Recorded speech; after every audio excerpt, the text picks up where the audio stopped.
Hello, friends. We are back again on a Monday to talk to you about this past week's episode of The Traitors. And oh, wow, is there a lot to talk about?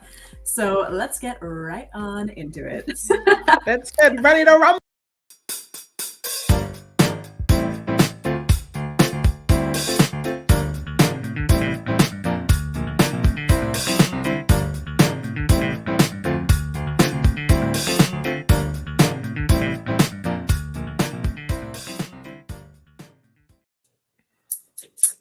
So, as we all know, I am Gina Morgino. I am joined here by my lovely, faithful friends, Kyle Petty and John Dumpy. And tonight we are also joined by Jay Hughes, who it appears is also a Parvati stan. Shock, shock, surprise, surprise. And we are Strat Chat, of course, here to talk to you about The Traitors. And I mean, does anybody have any initial thoughts before we dive right on in? Because oh boy, was this a doozy. King Peter.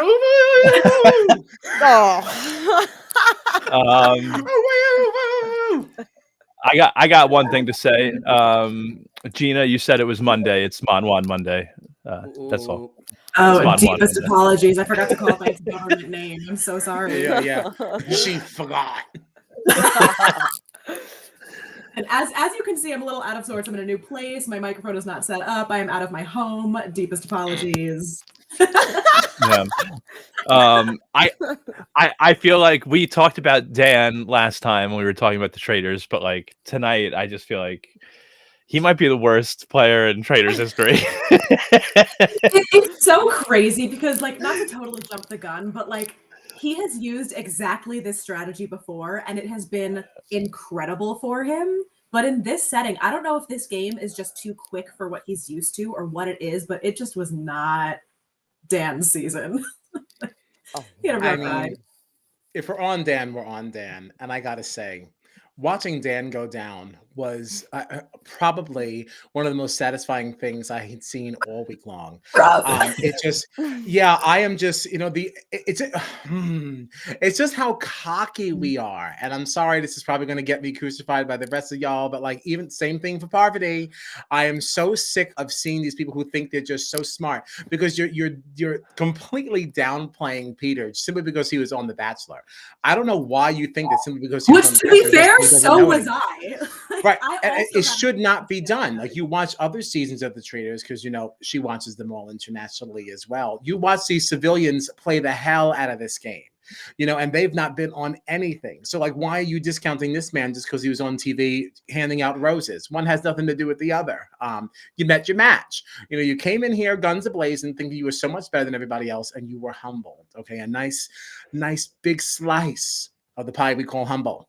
But see, and it was very, very satisfying. Yes, I mean, Dan, I don't have any connection to outside of this, but you guys do, of course. So this is my first time seeing Dan, and I'm like, oh my God, what a mess. But yeah, what a messy game.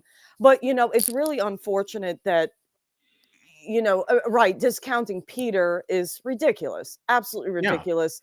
And I'm, Parvati, when they were going to see who they were going to kick out, Parvati was like, no, like, don't do it. Let's pick someone outside of the group. Let's pick someone that was outside of that group to get the shield.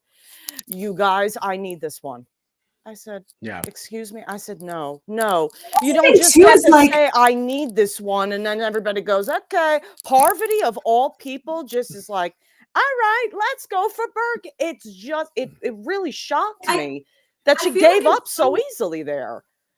I feel like in so much of this episode, like we would see confessionals of Parvati being like, I can't believe that like we didn't see this coming and we made this mistake. And it's like, wait. You absolutely did see this coming because you said it. Why are you acting like I had no idea this would happen? You said it was exactly this was going to happen. Right. I don't understand why there wasn't more said between Dan and Parvati when they realized that Peter had leaked that information to them. That would have immediately put up red flags to me that like there's a reason that that reason that Peter told us this and didn't tell other people this. Like we're clearly being it was also like The fact that like he told them like I'm only telling this information to you. He said that to both of them. I'm only telling you this. Right. Even regardless of like why did he tell us of all people? Why did he tell people that aren't me? Like there's clearly something going on here. Right. Yes. Like that. Right. I would have immediately been like, oh, so we were both strategically told this. We were both told that we were the only ones that this was being told to. Like we're clearly being walked into a trap here. But Like you would think that people like Dan and Parvati would not fall. And I'm wondering if Parvati thought that like, oh, there's so many eyes on Dan, like maybe like I can just let Dan fall on the sword and do this. Maybe she didn't think that she would get the amount of blowback that she's getting, Parvati. I don't know. Oh, well, but they did discuss this in the turret, didn't they? They Right. were both like, Parvati was like, oh, well, he told me this in confidence. Oh, well, he told me this in confidence. The first thing that Parvati said was, he must be lying. Peter must be lying. What happened? She did say that, but I still think that, again, I do still say that this was really more Dan's decision than anyone else's. But Parvati, we know you, honey. If you had a real problem with this or really didn't want this to go this direction, then like you would have stood a little bit harder. You would have been a little bit firmer on this. So I kind of still think that she was, yes, she said it, but I think she was kind of riding the fence a little bit on that one. And now she's just kind of letting Dan take the fall for it. Like, again, she did say it, but I'm not so sure that she was so convicted on it, if that makes sense.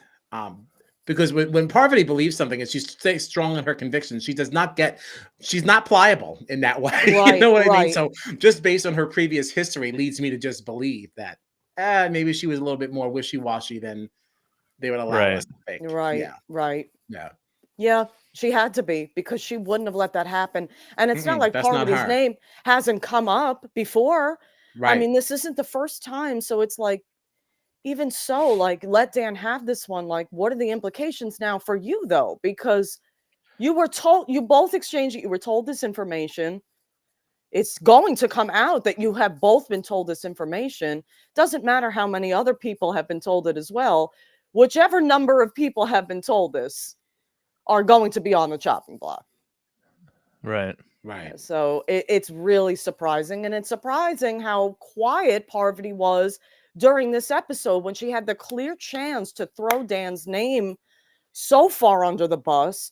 And I mean, at least in the edit, we didn't see like any sort of pushback, like Peter being like, hey, Parv, like I'm trying to work with you here. Like whether that's true or not, I don't think it is, obviously, but every time that they would have those like one-on-one conversations, she was so focused on turning it back to him and being like, well, why are you being so accusatory? Are you maybe a traitor? And it's like, I get that, but also like you clearly know he has said it because he said it at breakfast. Like, these are the people that I told this information to. So now these are the people that I'm suspicious of. And one of them was Dan. You have the opportunity to feed him some kind of information and try to push the target onto Dan and not just be like, well, what about you then? Like, that's not the most helpful option for you. Very surprising. And I think there's two things to go there. First, I also think this is why Parvati was so annoyed with Dan, is because I think she's more annoyed with herself in the sense that she knows she should have stood a little harder on this one and shot this one down, and she didn't. So I think she's pissed with herself. But like, I do think that people are in a really, really tough position when they're always trying to put it like, so tell me, why are you not a traitor? Why are you a faithful? Like, how do you answer that? Like, so other than what Parvati was doing in that moment, just saying like, oh no, like, well, what about you? What about, all you can do is really compare each other and say anything you're saying about me, one could say about you. I think that's the only argument to make, because you can't prove you're not something. Right. Yeah. Right. I don't know what answer people are looking for. Is that, well, prove to me that you're not a traitor. Yeah. What can I tell you? What proof could I possibly offer you that's going to be concrete enough for you to be like, oh, sure. Absolutely. Like, when you're playing the mole, it's easy to say like, oh, well, I mean, look at my performance in the challenges. You know that I'm trying. You know that I'm doing my best. There's literally nothing that you can say here to disprove something. Like, I can't prove I'm not. Because if you fight too hard for yourself, you're a traitor. If you deflect, you're a traitor. If you're this, if you're that, if you suggest too many people, you're just throwing things all over the place. Or if people thought you were, now you're a traitor, and it's like you if really people thought you were going to get murdered and you didn't, you're a traitor. You're a traitor. If you didn't do anything about it, just people said, oh, you're going to get murdered and then you didn't. You must be a traitor. Like, you did nothing to Yeah, unfortunately, that's what happens in this game. Once your name starts circulating too much, like unless people just like you enough that they say, "Oh, I'm just going to leave you alone now. Just forget it." You Yeah. kind of don't get out of that. Once the No, bell gets rung, you're stuck. Like you're you're done. kind of Yeah, yeah. If you're You not co- going home this banishment, you're going home tomorrow. Like, Yep. Right. But that's like, and I think that's why, like, in virtually every season of the Traitors that we've seen, both the US and international, it's like the game always starts off with a string of faithful getting cut by their own people, because any little hint of suspicion when there's that many people in the game, the second that the eyes are on you and like you start to panic a little and don't have like the perfect answer to get suspicion off of you, it's so easy to just keep people like falling more and more into like, oh, see, look at how you're acting now. It's like, no, I'm just trying to defend myself. Like, I don't know what else to do. That's why it's also so impressive, I think, what Peter has like been doing, because like eventually you're gonna get a traitor just even by luck because the numbers thinning out. But like the fact that like the way that Peter did this and like pulled off this move, and at this banishment only 3 people got votes and they were all traitors. Obviously Dan got the most, but then like the only 2 other people that got votes were Parvati and Phaedra. And like it's crazy to me like how he was able to really like pin down these people so well. Yeah. Right from the get, he was like, the 3 people that I'm suspicious of are CT, Parvati, and Dan. So like nailed 2 of them right out of the gate. And it was like 2 people, like I really haven't heard, Dan people have been suspicious of, but I feel like not enough people have thrown in Parvati's name as opposed to other names that like I could see him zoning and being like 100% it's Parvati, So like he's so perceptive. He's super perceptive, and he also doesn't drop things, which I love so much. Like he's so aggressive as a faithful. Like his performance at the round table, I thought was one of the best I have seen in any round table performances across the globe. Okay, because like every time Parvati was saying something, he's like, "No, guys, don't buy this. Don't listen. Stop." I'm like, "No, don't listen to this." And it's like, "Oh my god, like, don't fall for it. Don't fall for it." It's like, yo, this man will not let off her. Stop. She had barely started speaking. She like didn't even say anything, and he was like, "She's gonna try to draw attention away from herself. Don't forget that she's one of them." Yes. Like, he didn't even speak yet. It was like, Jesus, okay, I'm sorry. So good. Wow. What about the move of like just getting his people going into a room and closing the door? Damn. Wow. That is a confident man. And you know what? Why wouldn't he be? Because he pulled off this huge thing. It's the biggest move in the game so far, like by a mile. It's brilliant. Could it get him in trouble with any other faithfuls? Like could at this stage in the game, do you think anybody could look at him kind of being like playing a little too hard? Yes, he helped lead a crusade on a traitor, but maybe that's because he's trying to cause confusion. And like, if you're one of those faithful that's not allowed in the room when they close the door or something, does that start to rub you the wrong way? Thinking like not Dan, Peter's trying to, cause chaos and I don't know. I'm just wondering. I think it's super impressive. I've been loving Peter, but like I'm just wondering, could anything that he's doing right now end up causing some trouble for him? I don't know. Well, I mean, the problem is you have people like Parvati, who is already now kind of gunning for him a little bit, that could, in theory, use that to turn other people. And like, even if they weren't thinking it, she can easily be like, well, how come this? How come this? Like talking to like all of the other faithfuls and making them suspicious, even if they weren't already. So like, she's really the one that he has to be more wary of, because I don't think that Phaedra is necessarily gunning for him because he wasn't really looking at her at all.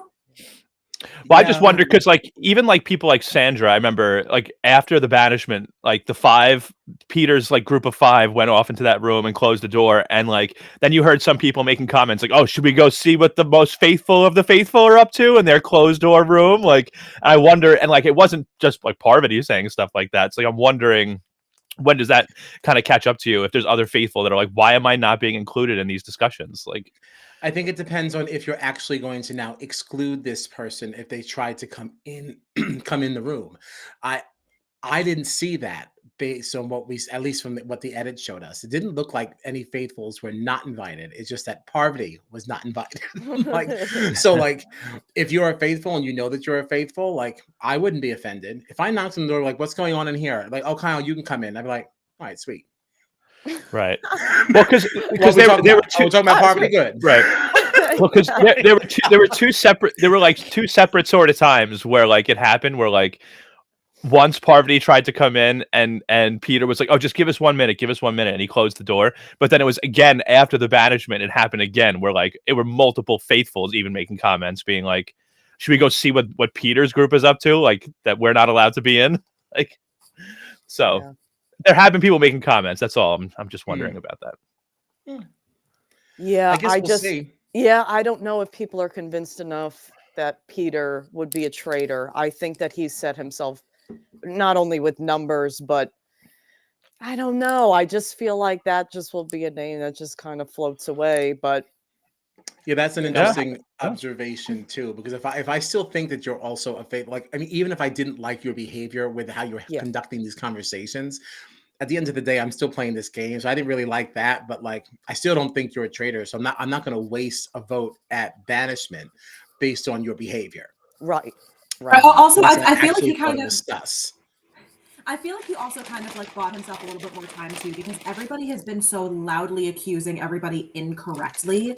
So the fact that he was so loudly correct in this case, like I think that people are going to be a little bit more trusting of him as opposed to like, oh, you're just trying to deflect and get attention onto other people. No, you were the first person to get it right.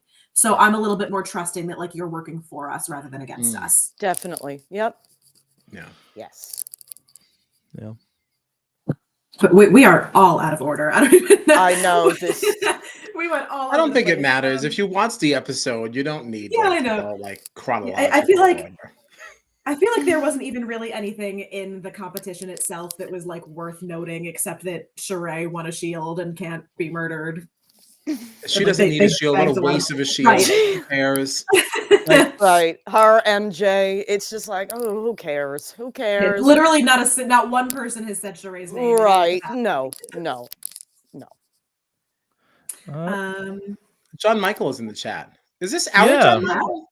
Is it? Oh my goodness. I don't know. I don't know this.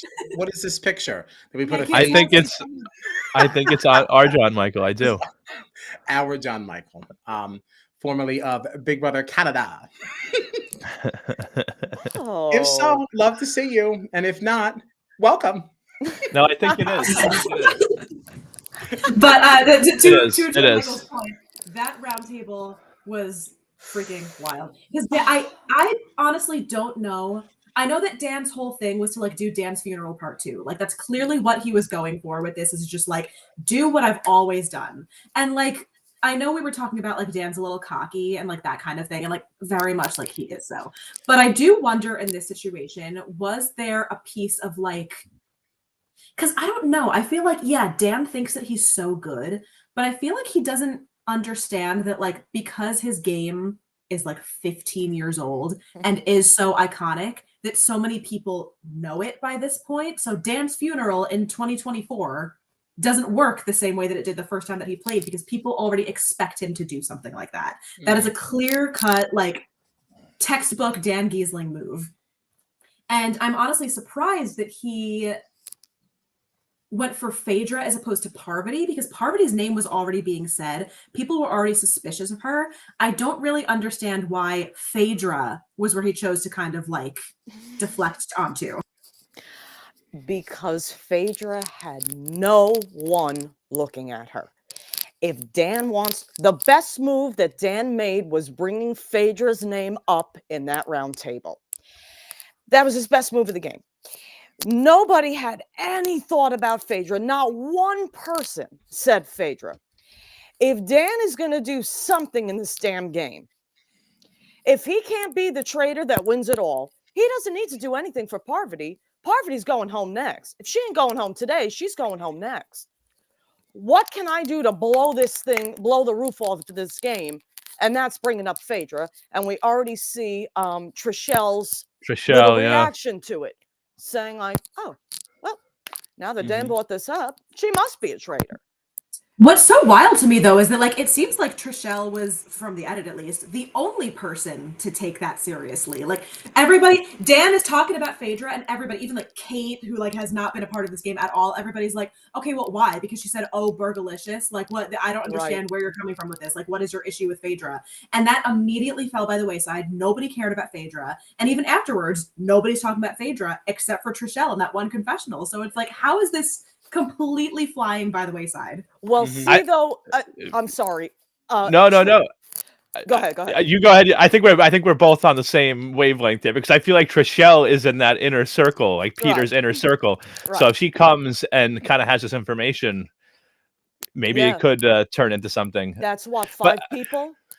Yeah, I do. I mean, obviously, everything like hinges on what happens with this decision now too, because we might be getting a new traitor, and the person that it could be is very interesting. But yeah. Yes, I mean, since we're there anyway, like, do we think they obviously had the opportunity to recruit and they chose Peter? Do we think that he's going to take it? That he's not going to take it? Do we think it's a smart decision to choose Peter? Like, what are our thoughts about this recruitment? 2 giant thumbs up for this recruitment. Yeah, I like it, and I think he's going to accept. It seems like at least the editor was making us believe that, because they had him say right for the end of the episode, like, I basically have to accept this or I'm getting murdered. So like, he made it seem like I'm gonna take it, and I would love to see how he then plays the game. Like, how does he change his game but not change it so that people don't get suspicious of him? Like, is this a way also even for like Parvati to like recruit him and then somehow get suspicion on him and everybody votes him out, and then Parvati's like, see, he was a traitor the whole time. Like, you know what I mean? Like I wonder how like this could be used now, how it could change the game. I don't know. Right, and Peter could also do the same thing to Parvati, because I mean, what is he gonna not be now, gunning for Parvati, although he has been the whole time? That's like, my thing is like, what happens now? You were so loud and proud about like, Dan and it's Parvati. So if you're recruited and now you're one of them, like, what do you do? Do you like stick to your guns and be like, all right, I don't see why you do anything. You do exactly what you've been doing. You keep saying Parvati, make sure she goes. And now you're at least working with somebody that you at least feel like maybe you can trust, like in Phaedra. I don't think this actually changes anything for Parvati. Yeah, no. If anything, it's a good thing for Peter, because now if you can get Parvati out of the next banishment, you have no risk.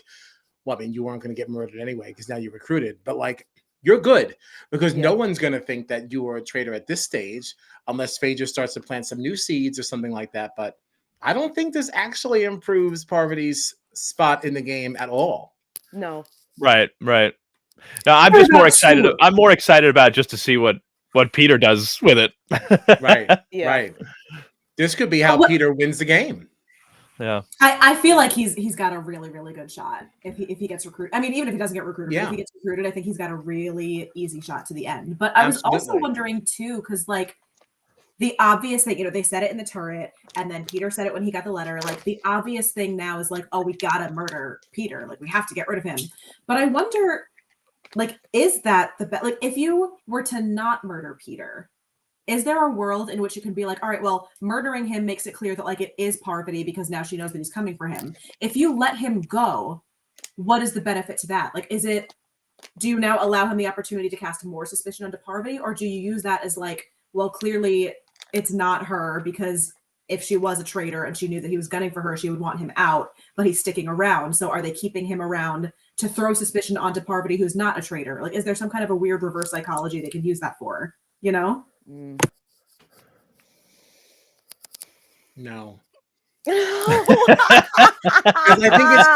think it's too late for Parvati. That's the problem. It is. I think it's too late to turn this around. Like, I mean, Parvati has certainly gotten herself out of some other sticky situations. So, like, who knows? But like, that seems a little bit of a harder road to forge. Than what Peter has going at this stage. Yeah. Right. And you want to be the traitor left. You want to be that one traitor. So, this sticking with this Parvati thing really, really benefits Peter.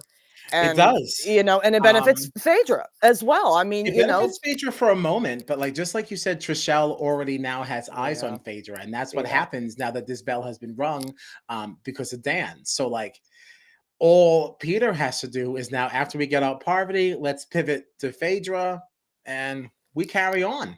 Yeah. Now, if Phaedra's wise to this, like, Wow. you know, she can certainly use her influence because everyone loves this woman. So she's in a good position to maybe turn that around a bit if she's in tune to what Peter might be doing here. Like, if that's the course he takes, you know. At that point, there's so many variables at play, right? So many things could change by then, especially if we do get Parvati out. There could be another recruitment, you know, on the horizon, and then like that could certainly change the situation as well.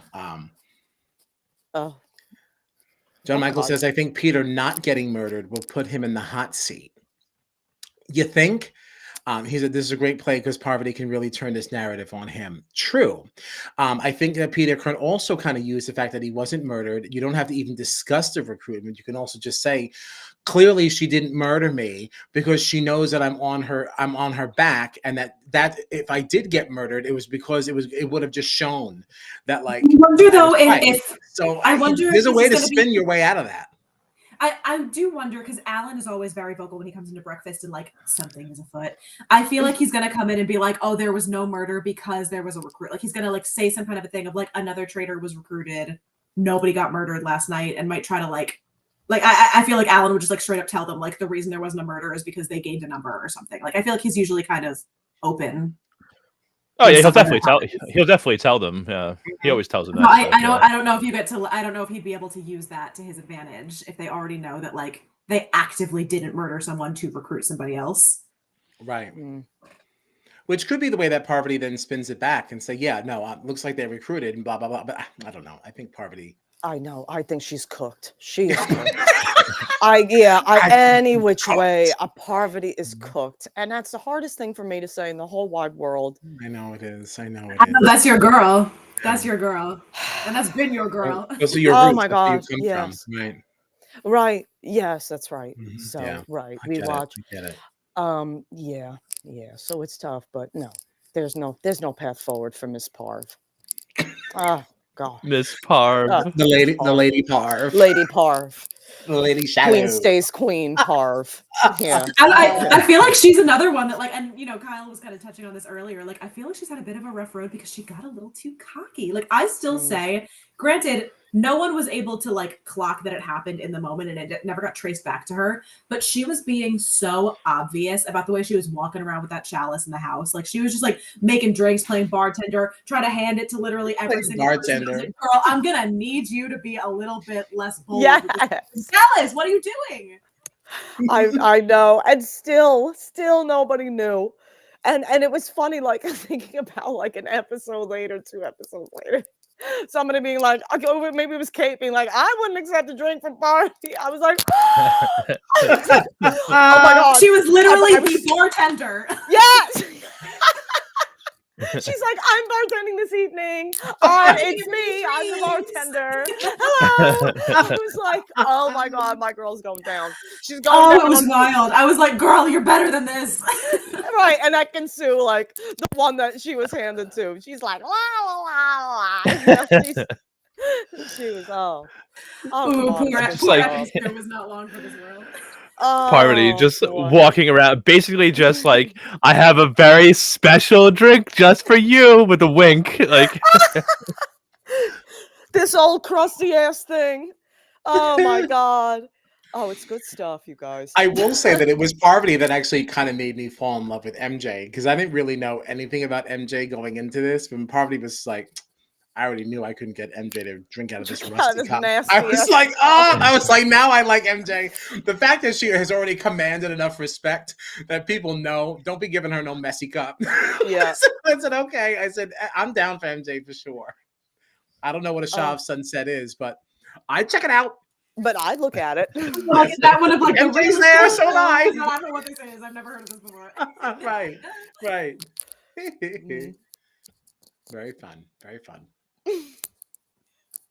Is that Have we hit everything? Does anybody have anything else on this one? I don't remember if there was anything else of note. I would just like to say that I enjoyed watching Kate trudge up the hill once again. Oh my god, she was so mad right out of the gate. Yeah. Fabulous. Very much enjoyed that. Hey, she wasn't throwing stuff this time. She actually carried a bag of rocks. She complained the whole time, and I love her for it. Oh yeah, me too. Me too. She's like, I have some baby weight to lose, but then she still complained. I just want to chill in the castle. Yes. I was like, and I was thinking about it. I was like, did no one from her team tell her, like, there will be physical challenges? There will be things that go on. You can't. But also, she's done it before. Right, she's not new here. Right. It is right. You're not new here. Hey, listen. Oh, I love Kate's presence. It's ridiculous. I'm obsessed. Jay, have you seen the first season? I sure did. I did. I commend her. I mean, I think she's improved.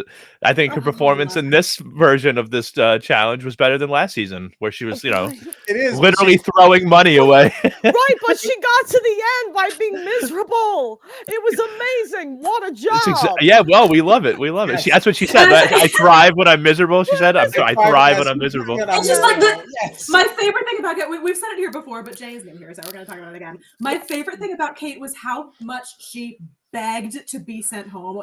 She was like, please get rid of me. I'm not a traitor, but I want to go home. To the point where there was an aerial shot of their like little slates, and she had just written help on her slate and like held it up like in view of the no one had voted yet. She just wrote help on the slate. Like, get me out of here. I'm floored that she's back in the season. So good.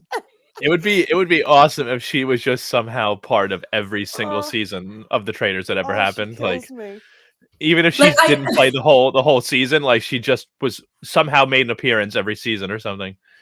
I have to say, I understand obviously why the choice was made of who to recruit, but I personally am bitter that Kate does not get to be a traitor. Yes. Yeah. The season is still young, my dear. Right? Because once Parvati exits, well, we will have some space in the turret. Oh wow! I mean, come on. We literally said for the past 30 minutes that her fate is sealed. Like, truly. Yeah, don't hate on me for looking forward. I don't know. No, I'm not ready to go. I'm not ready to give up on her yet. I gotta see. And honestly, you shouldn't. Right. I was like, who knows? Anything is possible. But like, I'm not ready either. I'm not ready either. And look, I have to say something about Miss Phaedra. Miss Phaedra was giving us Cerie Fields for minus actually doing stuff. Like with the challenge. She was literally like, y'all take care of it. I'm good. I am like, Phaedra, she's like, whoever you want to go home. She is just she is hands off. She did not even but she was giving Cerie. I said, there's no way. I said, Phaedra is running away with this money. But now Dan actually made a play. See, and here's the thing. See what happens. This is part of the reason that I was asking earlier. Is Dan like the worst player in Traitors history? Because with this move, right? Like he was the one that pushed to murder Bergie, right? Which in turn got both him and Parvati in even more trouble. Yep. So Dan has all the suspicion, gets banished by the Faithfuls as the first traitor to go out. Parvati, we keep talking about how her fate is sealed.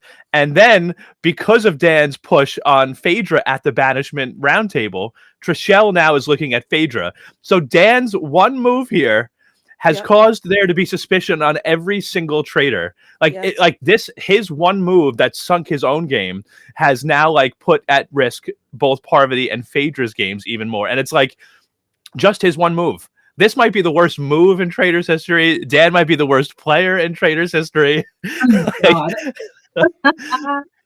I think it also came from a place of just extreme confidence, because you really thought, because he said, I went after Phaedra because she's the person I can't beat. Like, you're trying to play so many steps ahead. You needed to just make sure you stayed today. You did not need to cast all this suspicion on somebody who is already so very well liked. Like, because you think that, oh, if I fire here, Parvati will be easier to get later. That's backwards. That's backwards. You should have just, because you knew damn well these people needed to be fed a traitor, right? They needed to get somebody. You should have just given them Parvati, right? Because they were already looking at her anyway.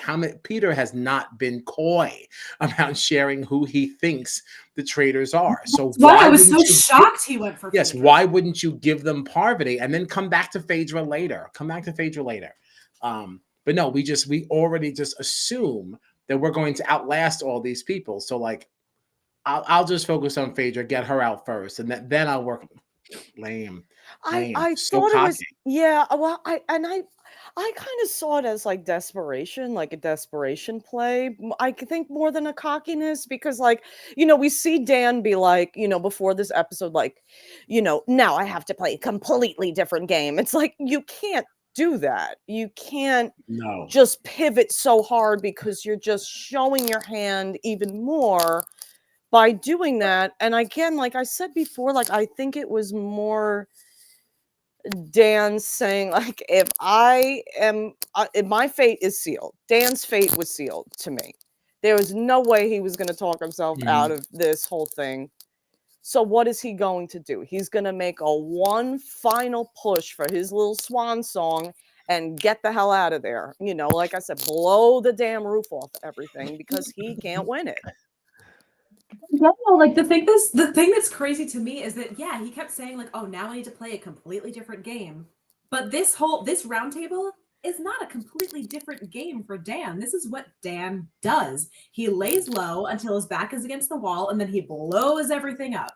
Except in a game that moves as quickly as the Traitors, he can't lie low in this situation. He has no choice but to, like, because he has waited so long to name anybody, no one cared now that like all of a sudden he's like, and here are all of the names of people that I think are suspicious. It's like, all right, well, why weren't you saying this the whole time? Why did you keep this information so quiet?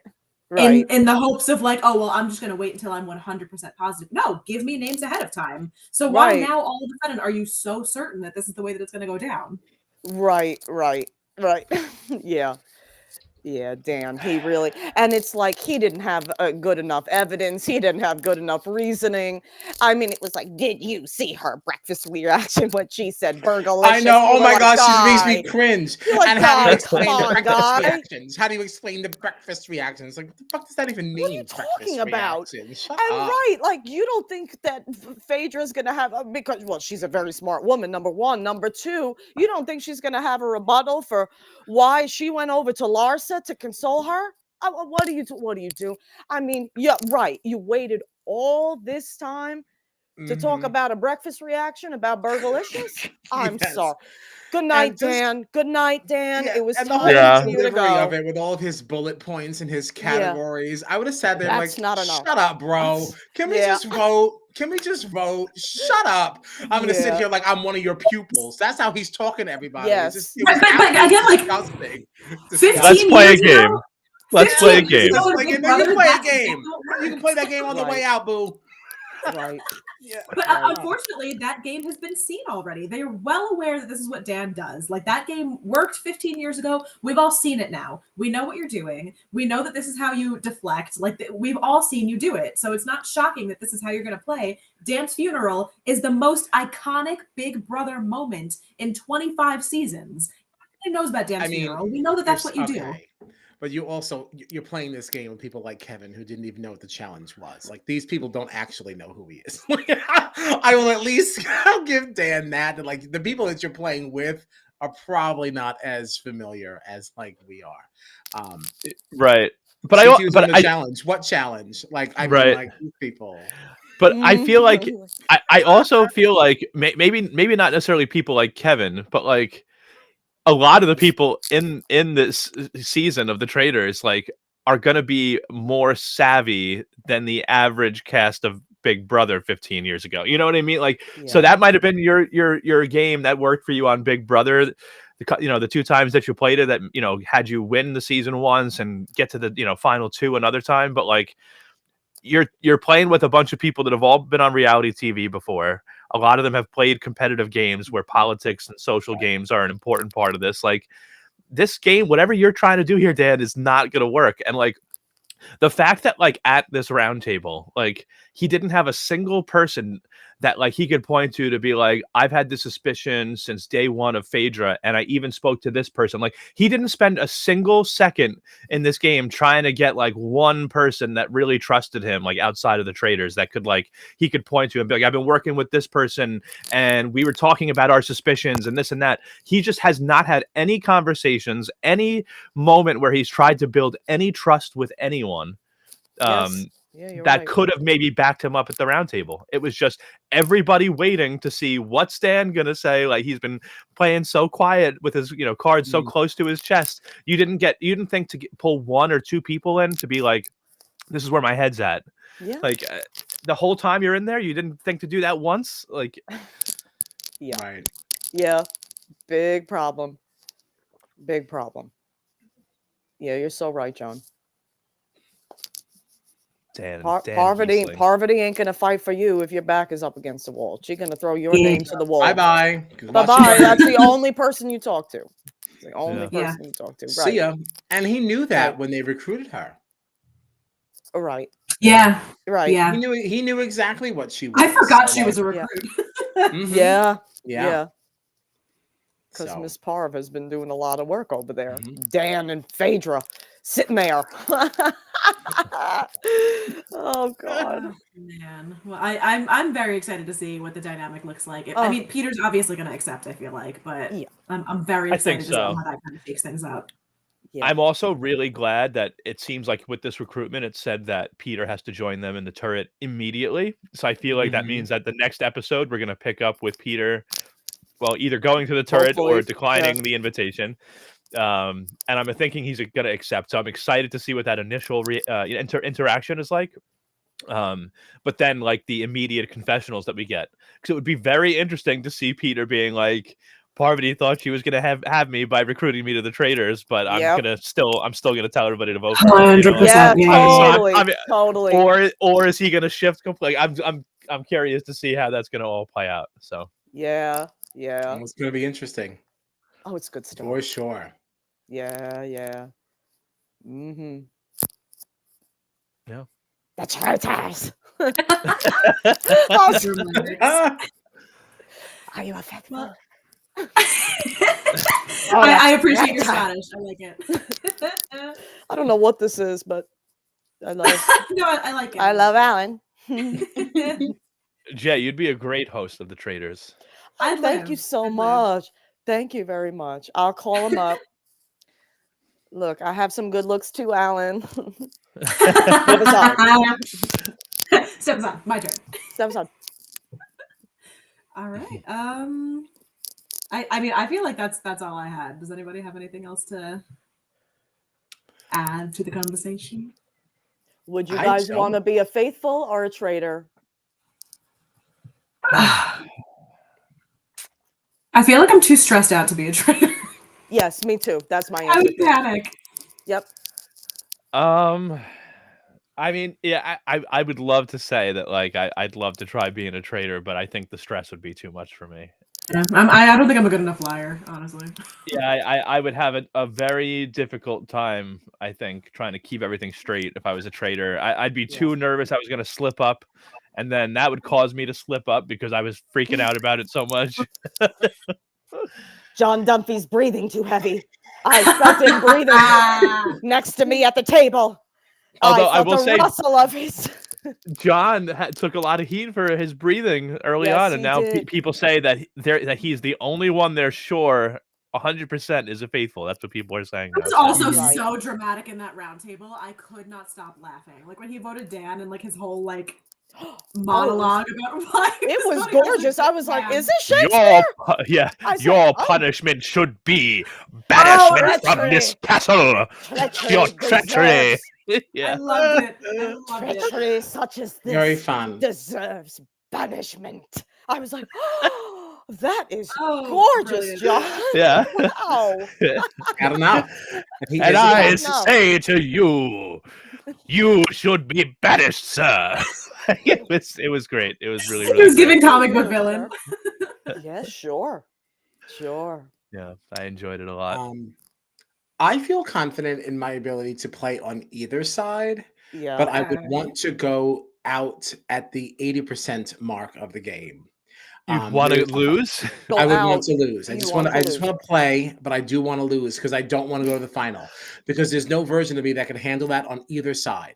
Like if I was a faithful and you burned me and you were a traitor, I would probably get violent. And if I was a traitor, I would feel very, very bad about who I was lying to. I remember all last season being like, I absolutely want to be a traitor. And then I watched what Cerise did at the finale and I said, never mind. No, Yep, I don't want can't that. do it. I don't want to do that. Can't do it. But there's no version of that Lord. that I could actually like be on. So I would rather just just play the game to have the experience and just get me the hell out of there. Like right before the finale, if there's 12 episodes, eliminate me at 10 or 11 and just let me have I had my good time. Thank you. Right. Right. I'll see you at the reunion. I just love that your dream is to play the traitors, to lose the traitors, and make it exactly 80% of the way through.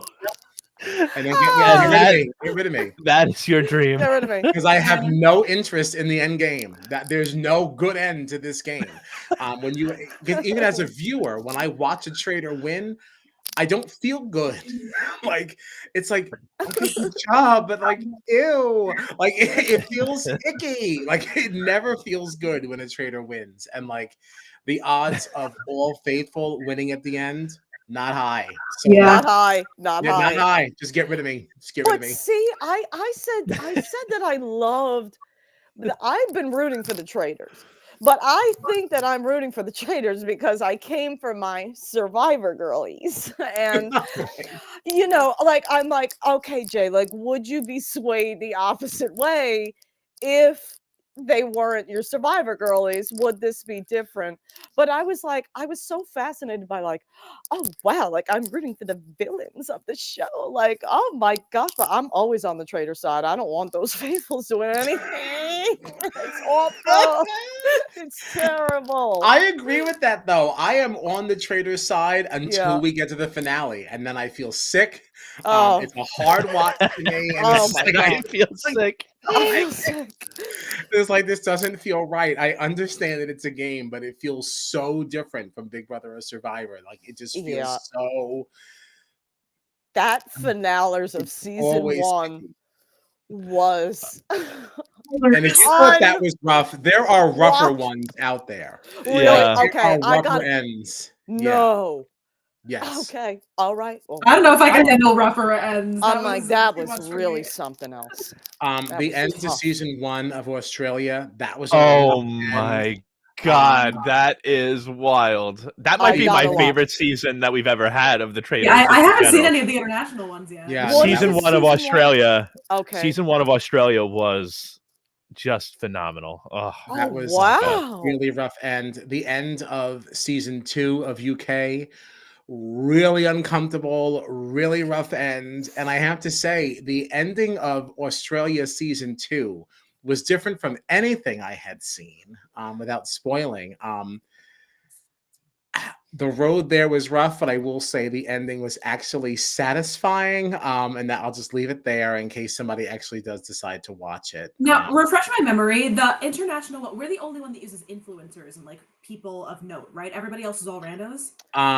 Except for season 2 of Australia. Season 2 of Australia had a couple of noteworthy people, including the infamous Luke Toki of Australian Survivor. That's right. That's right. Yeah, he was there. There were some other influencers and things that didn't mean anything to me because we don't really know Australia like that. But there I was remember people in there, but yeah, I remember being very excited because there were rumors out there that Tully might be on season 2 of Australia, but that did not come to pass. But I would have a hard time watching Tully play this game because if she didn't win, I'd just be pissed. I would only be rooting for her, and if she got burned, I'd be really upset. No, any end that did not end with her victory, I would not be pleased. Sure. Yeah, I thought that was season 1. I said if Cerise Fields does not take this game. I cried tears of joy. I mean, but that's how I felt about this. I was like, if she doesn't win, I'm gonna hate this. I hate it. See, the Traitors season 1 was actually my intro to Suri. I was unfamiliar with her prior to that, so that was fun. That's good stuff. But that's, I Mhm. mean, to me, you know, I mean, not to open this can of worms, but I thought it was the perfect competition reality show game I've ever seen. Oh yeah. I think that Suri played literally a perfect game from beginning to end. I couldn't believe what I was seeing.